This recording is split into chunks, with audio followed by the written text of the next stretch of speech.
اللہ۔ اب میں نہ بھی بتاؤں تو آپ سارے ماشاءاللہ سمجھ گئے ہیں کہ بات کا مقصد کیا ہے۔ کوئی مسجد کی خدمت کر رہا ہے تو وہ فی سبیل اللہ ہے، کوئی انتظامیہ ہے مسجد کی، کوئی کمیٹی ہے، محلے دار ہے، کسی بھی حوالے سے کوئی اور کام کر رہا ہے دین کی سربلندی کے لیے، قرآن پر کام ہو، حدیث پر کام ہو، دین کے کئی شعبہ جات ہیں، کئی شعبہ جات ہیں، تو جو جس معاملے میں محنت کر رہا ہے، کوشش کر رہا ہے، وہ فی سبیل اللہ میں شامل ہے۔ یہ اللہ کا بڑا فضل ہے اور بڑا شکر ہے۔ جہاد فی سبیل اللہ، انفاق فی سبیل اللہ، یہ مختلف اس کے درجات ہیں۔ تو آپ جہاد فی سبیل اللہ نہیں کر سکتے فی الحال جو حالات چل رہے ہیں، لیکن آپ یہ فی سبیل اللہ تو کر سکتے ہیں کہ آپ مسجد میں آئیں، آپ مسجد کو اور بارونق بنائیں، آپ مسجد میں وقت دیں، آپ درس قرآن درس حدیث میں وقت دیں، یہ سارے فی سبیل اللہ کے شعبہ جات ہیں۔ آپ مسجد کی خدمت میں لگ جائیں، آپ کچھ نہیں کر سکتے، آپ کہتے ہیں میں ذرا صفائی کر لیتا ہوں مسجد کی۔ اب ہمارے یہاں تو یہ ہے کہ قاری صاحب کو بلاؤ مسجد میں تو یہ ایک ریپر پڑا ہوا ہے، ہماری حالت یہ ہے۔ یہ بھی سمجھ لیں آپ آج سے، ان کی اپنی ڈیوٹی ہے، مسجد کے خادم نے اپنی ڈیوٹی پوری کرنی ہے۔ حقیقت یہ ہے کہ میں نے آج تک اپنے آپ کو مسجد کا خادم سمجھا ہے، ہر ایک اپنے آپ کو مسجد کا خادم سمجھے۔ پتہ نہیں کہاں بیٹھے بھائی، میں اپنی بات کر رہا ہوں کہ میں اپنے آپ کو مسجد کا خادم سمجھوں۔ اب جو میری ڈیوٹی ہے میں نے اس سے بڑھ کے کرنی ہے، اس لیے نہیں کہ مجھے سیلری ملے گی، بھائی وہ تو ملے گی جی، وہ تو ملنی ہے، لیکن ہم جو بات کر رہے ہیں وہ یہ ہے کہ آپ ہر درجہ جتنا کر سکتے ہیں اللہ کی راہ میں آ جائیے۔ جو بھی آپ جس شعبے میں آپ مدد کر سکتے ہیں، تعاون کر سکتے ہیں، خدمت کر سکتے ہیں، آپ خدمت کیجئے۔ انشاءاللہ یہ فی سبیل اللہ جہاں جہاں آیات ہیں اب میں پیش کروں گا، آپ اس میں خود بخود شامل ہو جائیں گے۔ اب آپ کی ساری اعتراض ختم ہو گئے، میں تو عالم نہیں ہوں، کوئی بات نہیں، آپ عالم نہیں ہے، وہی عالم کا کام اپنا ہے، وہ اپنی خدمت کریں گے، آپ کا اپنا کام ہے، آپ اور بڑے کام کر سکتے ہیں۔ آپ انتظامیہ سے ملیں، آپ کمیٹی سے ملیں، مسجد کے بارے میں پوچھیں، کسی شے کی ضرورت ہے، اچھا کچھ بھی نہیں کر سکتے مسجد کی صفائی کر لیں بھائی۔ اب تو بات ختم ہو گئی کہ میں تو میرے پاس تو پیسے نہیں ہیں، تو مسجد صرف پیسے سے خدمت کرنی ہوتی ہے، اور بڑے کام ہوتے ہیں۔ اچھا نیک مشورہ دینا، اچھی نیت رکھنا، جی اچھی نیت رکھنا کہ مسجد اور ترقی کرے، اس میں اور اچھے کام ہو، اور علوم کی راہیں کھلے، یہ بھی خدمت ہے، یہ بھی فی سبیل اللہ ہے۔ تو ذرا اس طرف بھی ہمیں خیال کرنا چاہیے، اور انشاءاللہ ہم خیال کریں گے۔ جہاد فی سبیل اللہ فی الحال آپ نہیں جا سکتے، اگر کوئی جا سکتا ہے تو وہ خود آپ دیکھ کر آگے سمجھتے ہیں کہ اس وقت ہمارے کیا حالات ہیں، ہمارے اپنے ملک کے کیا حالات ہیں اس وقت، لہذا یہ پہلی گزارش ہے۔ فی سبیل اللہ سے کیا مراد ہے؟ تو دین کے کسی شعبے میں آپ محنت کریں۔ اچھا ایک اور بات سن لیجیے، آپ درس میں بیٹھتے ہیں، کسی اور کو کھینچ کر لے آئے کہ آئے درس قرآن سنتے ہیں، درس حدیث سنتے ہیں، آپ نماز پڑھنے آتے ہیں، کسی اور کو لے آئیں کہ آپ بھی نماز پڑھیں، یہ خدمت ہی ہے ساری، یہ سارا فی سبیل اللہ ہے، اور یہ سارا کرم میرے مصطفیٰ کا ہے۔ اتنی آسانیاں کر دی، اللہ اکبر، اتنی آسانیاں، یار اور کچھ نہیں کر سکتے، آتے ہوئے نماز پڑھنے کے لیے راستے سے پتھر ہٹا دیں، یہ بھی فی سبیل اللہ ہے۔ اتنی آسانی، اتنی آسانی ہے، لیکن چونکہ ہم نے زیادہ بات کرنی تھی انفاق فی سبیل اللہ، اللہ کی راہ میں خرچ کرنا، چونکہ یہ رمضان مبارک کا مہینہ ہے، غرباء کے بہت سارے مسائل ہیں، یتیموں کے، بیواؤں کے، جہاں آپ کو لگتا ہے کہ مستحق لوگ ہیں، تو جن کو اللہ نے دیا ہے وہ ضرور ضرور یہ کام کریں کہ ماہ مبارک میں آپ کے دسترخوان پہ کئی اگر ڈشیں ہیں اور میوہ جات ہیں، نعمتیں ہیں، تو غریب کے دسترخوان پر بھی، ضرورت مند کے دسترخوان پر بھی یہ نعمتیں ہونی چاہیے۔ جی یہ ہے انفاق فی سبیل اللہ، اللہ کی راہ میں خرچ کرنا، اس میں مسجد بھی لازم بات آتی ہے، مدرسہ بھی اس میں آتا ہے، اس میں غرباء بھی آتے ہیں، اور دیگر چیزیں بھی اس کے اندر شامل ہے۔ اب چونکہ یہ ایک تفصیلی موضوع ہے، قرآن مجید نے جب بات کی ہے تو اور ہی انداز سے قرآن نے بات کی۔ جو بندہ خرچ کرتا رہتا ہے، حضرت عبداللہ بن مسعود فرماتے ہیں کہ یہ جو قرض حسن کی آیات ہے نا کہ اللہ کو قرض حسن دو، اللہ کو کیا ضرورت ہے قرض حسن کی؟ اللہ کو قرض حسن، آپ سنیے گا، فرماتے ہیں کہ جب آیت کریم نازل ہوئی تو ایک صحابی حضرت ابو دحداح انصاری رضی اللہ عنہ حضور کی خدمت میں آئے اور عرض کیا حضور اللہ ہم سے قرض طلب فرماتا ہے۔ ان کو سمجھ نہیں کہ اللہ ہم سے قرض طلب فرماتا ہے، وہ تو رب ہے، وہ سمجھ نہیں آئی۔ آپ نے فرمایا ہاں، وہ عرض کرنے لگے کہ اپنا دست مبارک مجھے پکڑا دیجئے تاکہ میں آپ کے دست مبارک پر ایک عہد کروں۔ حضور نے اپنا مبارک ہاتھ آگے بڑھایا، اس کو رہنے دیتے دائیں ہاتھ۔ اب آپ سوچئے ذرا کہ کیا مقدر والے ہیں وہ صحابہ، اور کیا مقدر والا یہ صحابی ہے کہ مصطفیٰ کے ہاتھ میں اس کا ہاتھ ہے۔ اب اس بھی جو لطف لے گا وہ لے گا، ہر بندہ یہ لطف بھی نہیں لے سکتا، یہ محبت اور عشق اور ادب ہر ایک حصے میں آتا ہی نہیں ہے۔ بھائی لذت کوئی لیتا ہے، لطف کوئی اٹھاتا ہے، ہاتھ سرکار کا ہے، صحابی نے اپنا ہاتھ اندر ہاتھ میں دیا۔ اگر مشکات کی روایت کو پڑھ لے تو آپ کو پتہ جائے کہ یہ ہاتھ ہے کون سا۔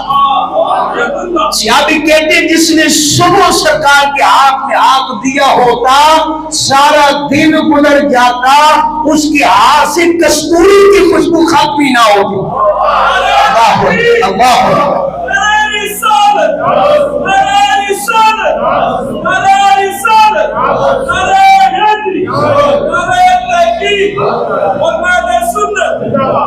اب سوچئے ذرا، وہ کہتے ہیں حضور کا ہاتھ ریشم سے نرم اور برف سے ٹھنڈا تھا، یہ مشکات کی روایت ہے، اور شام تک پتہ چلتا کہ یہ وہ بندہ ہے جس نے اپنا ہاتھ مصطفیٰ کے ہاتھ میں دیا، یہ وہ بندہ ہے جس نے اپنا ہاتھ مصطفیٰ کے ہاتھ میں دیا ہے، اس کے ہاتھ کی خوشبو بتاتی۔ خیر آگے چلیے، اس پہ چلیں گے تو بہت دور نکل جائیں گے، اور جب بہت دور نکل جاتے ہیں تو پھر محبت ہمیں واپس نہیں آنے دیتی، موضوع بھی بیچ میں رہ جاتا ہے۔ اچھا اب لطف کی بات سنیے گا ذرا، کیا بات ہے، کیا بات ہے۔ کہتے ہیں وہ ہاتھ آگے مصطفیٰ نے بڑھایا، انصاری نے معاہدہ کے طور پر حضور کا ہاتھ پکڑ کر عرض کی حضور یا رسول اللہ صلی اللہ علیہ وسلم، میں نے اپنا باغ اپنے اللہ کو قرض دے دیا۔ اب سنیے گا، ان کے باغ کیا تھا، یہ نہیں کہ کوئی 2-3 بوٹے لگے ہوئے تھے باغ کے، 600 اس میں درخت تھے، 600 اس میں کھجور کے درخت 600، اور اسی باغ میں ان کی بیوی اور بچے بھی رہتے تھے، مکان اسی کے اندر بنا ہوا تھا۔ اب صحابہ کا اندازہ کیجیے گا ذرا، وہ کہا حضور یہ آپ کے حوالے، یہ میں نے اللہ کو دے دیا، یہ کہہ کے فوراً اٹھے، اپنے باغ گئے اور بیوی اور جو بچے تھے ان کو آواز دے کر کہا، اور باغ کے اندر داخل نہیں ہوئے۔ اپنا باغ تھا لیکن چونکہ آپ دے دیا تھا، آپ کو سمجھ شاید نہیں ہے، باغ میں داخل نہیں ہوئے، باہر سے کھڑے ہو کے آواز دی، انہیں کہا کہ چلو، اپنے بچوں کو کہا، بیوی کو، بچوں کو، چلو اس باغ سے نکلو، یہ باغ میں نے اپنے رب کو دے دیا ہے۔ اللہ اکبر، اللہ اکبر۔ کہا میں اندر داخل نہیں ہوگا، جب میں نے نیت کر لی ہے تو اب یہ خدا کا ہے، میرا نہیں ہے۔ بچوں کو باہر سے ہی واپس بلایا۔ یہ وہ فرماتے ہیں قیمتی سودا جو حضرت ابو دحداح رضی اللہ عنہ نے کیا۔ ان کے پاس 2 باغ تھے، ان میں سے ایک باغ بہت قیمتی تھا جس میں کھجور کے 600 درخت تھے، اور جس کو وہ خود بھی بہت زیادہ پسند کرتے تھے، اسی میں ان کی اولاد، ان کے بچے یہ رہتے تھے۔ لیکن مذکورہ آیت کے نزول کے بعد فرماتے ہیں یہ قیمتی باغ ضرورت مند لوگوں کے لیے اللہ کو قرض دے دیا، تو پھر ایسوں کے لیے اللہ نے ان کی تعریف میں ایک اور آیت کو نازل فرمایا۔ سبحان اللہ۔ وہ آیت کیا ہے؟ وَيُؤْثِرُونَ عَلَىٰ أَنفُسِهِمْ وَلَوْ كَانَ بِهِمْ خَصَاصَةٌ۔ کہ اپنے اوپر دوسروں کو ترجیح دیتے ہیں چاہے خود ان کو کتنی ہی سخت حاجت ہو، یہ دوسروں کو ترجیح دیتے ہیں۔ اور پھر ایک اور آیت ہے، یہ وہ لوگ ہیں کہ جنہوں نے رب سے جنت کو خرید لیا ہے اپنی جانوں کی وجہ سے۔ کیا بات ہے، کیا بات، سبحان اللہ سبحان اللہ۔ یہ ہے وہ لوگ، یہ ہے وہ ہستیاں کہ جو چلتے زمین پر ہے اور ان کی آیات کہاں سے اترتی ہیں؟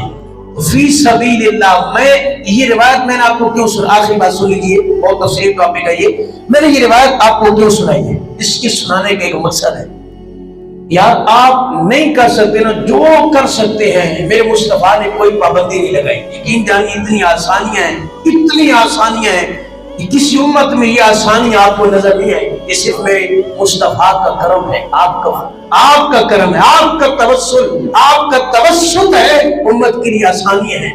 آپ مسکرا دیجئے، یہ بھی فی سبیل اللہ ہے، یہ میرے مصطفیٰ کی کرم نوازی نہیں ہے تو اور کیا ہے؟ کسی کی مدد کر دیجئے، کسی کو راستہ دے دیجئے، کسی کو اچھا مشورہ دے دیجئے، یہ سارے اللہ کی راہ میں صدقہ اور فی سبیل اللہ اور انفاق فی سبیل اللہ، یہ سب اس میں شامل ہے۔ آخری بات اس میں سن لیجئے، اللہ کے محبوب صلی اللہ تعالی علیہ وآلہ وسلم وہ ہستی ہیں، اللہ نے کائنات میں کیسی ایک ہستی بنائی جس کے لیے یہ ساری کائنات بنائی ہے، اور آج ساری کائنات انسان کی خدمت میں لگی ہوئی ہے۔ بس ایک کام کرنا ہے، ایک کام کرنا ہے جو قرآن کہتا ہے کہ میں نے ہر شے، اللہ فرماتے ہیں ہر شے میں نے انسان کے لیے تخلیق فرمائی ہے، ہر شے اللہ نے انسان کی تخلیق کی۔ اے انسان تجھے میں نے اپنے لیے تخلیق کیا، اللہ ہر شے تیرے لیے اور تو میرے لیے۔ اب کوئی اس کا لطف اٹھائے تو پھر ہے نا، اور یہ میں نے اپنے پاس سے نہیں کہا، اس میں باقاعدہ آیات بینات ہیں، نص سے یہ مسئلہ ثابت ہے، صریح نص سے کہ ہر شے تیرے لیے تو میرے لیے۔ تو کتنا خاص ہے یار انسان، ہے انسان تو کتنا خاص ہے، اور مسلمان خاص کر تو کتنا خاص ہے۔ اور میں ایک اور جملہ بھی کہہ دوں، پہلے انسان تو بڑا خاص ہے، پھر نہیں مسلمان، اصل مسلمان بڑا خاص ہے، اور پھر مسلمان میں اللہ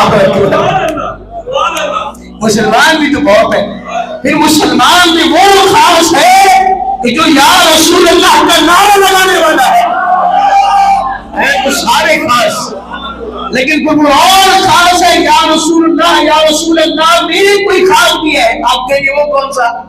بھئی یا رسول اللہ والے سارے خاص، اور اس میں پھر وہ خاص جو خاص مصطفیٰ کے قرب میں بھی رہتا ہو، آپ کی نگاہ میں بھی رہتا ہو، اور خاص الخاص ہے، ہوتا ہے نا خاص، پہلے ہوتا ہے عام، پھر ہوتا ہے خاص، پھر خاص الخاص، پھر ہوتا ہے اخص الخاص۔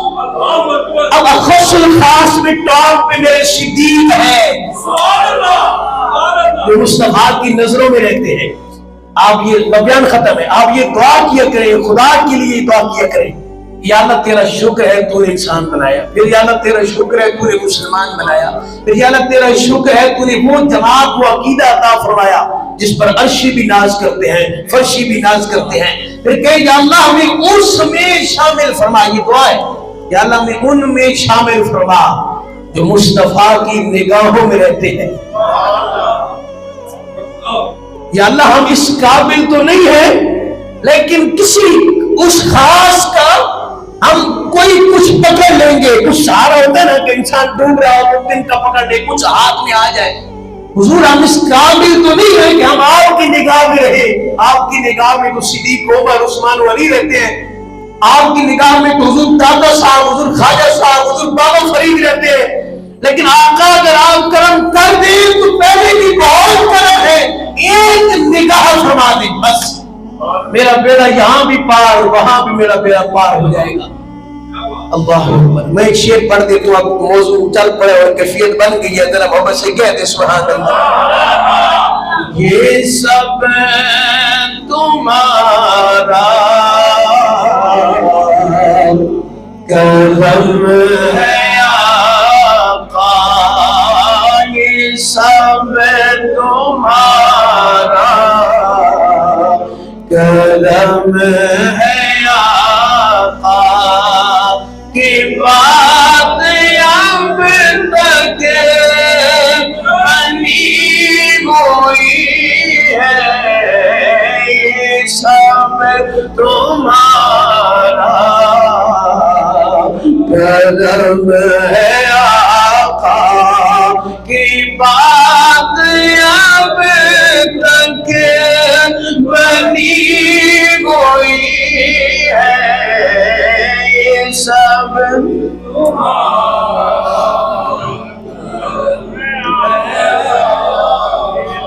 اللہ تعالیٰ کرم فرما دے، بس اللہ کرم ہی رہے، حضور کرم ہی رہے، اللہ تعالیٰ عمل کی اخلاص کی توفیق عطا فرمائے۔ وآخر دعوانا